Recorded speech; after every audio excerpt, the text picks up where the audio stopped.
يا هلا يا مرحبا، الله يحييك يا ابو عبد الله عند اخوك. الله يحييك يا ابو عبد الله، وزارتنا البركه. بارك فيك أبو تركي. وحقيقة نموذج مشرف، يعني تفتخر يعني مطير عامة وولاد عاقل، خاصة بمثل أبو تركي، يعني كريم وابن كرام وصاحب خلق ونموذج مشرف. الله يبارك فيك. الله يسلمك، ما عليك زود يا عبد الله، ما عليك زود. حبيت طيب بالنسبه لك انت رئيس ملتقى حمار النواظر، ما هي الابداعات فيه والانجازات اللي حصلت في ملتقى حمار النواظر؟ وحمار النواظر مشرف، طلعت سمعت توصيته بين جميع اكثر الجروبات حمار النواظر. الله يسلمك. والله الحمد لله لا يخفى يعني عليكم قبيلة مطير متميزة، ولله الحمد، يعني في تاريخها بمعجزاتها بكرمها برجالها. والملتقى مكمل لهذه القبيلة الطيبة المباركة، يعني في رحلات الحمد لله، يعني في شرق المملكة وغربها ووسطها رحلات متنوعة.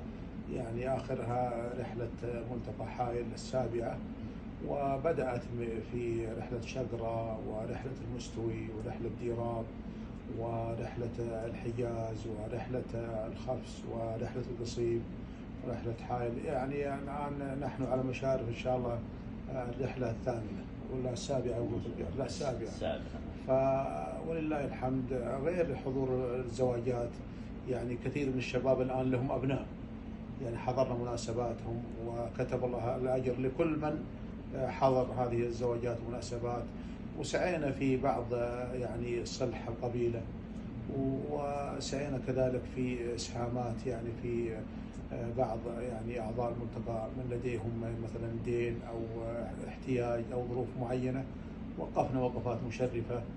وغير إبراز شعراء القبيلة، فهذا الملتقى هو ملتقى أبناء القبيلة، يعني خرج الحمد لله منه يعني شعراء.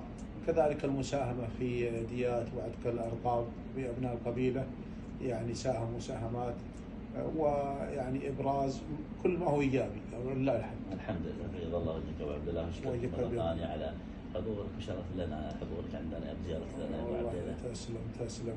ولنا حقيقة الشرف والفخر أبو تركي، أنت عزيز وغالي، ولك مكانتك يعني حقيقة في يعني وسط قبيلة مطير، وغير من الزملاء يعني صاحب خلق وأدب وكرم، فبيض الله وجهك.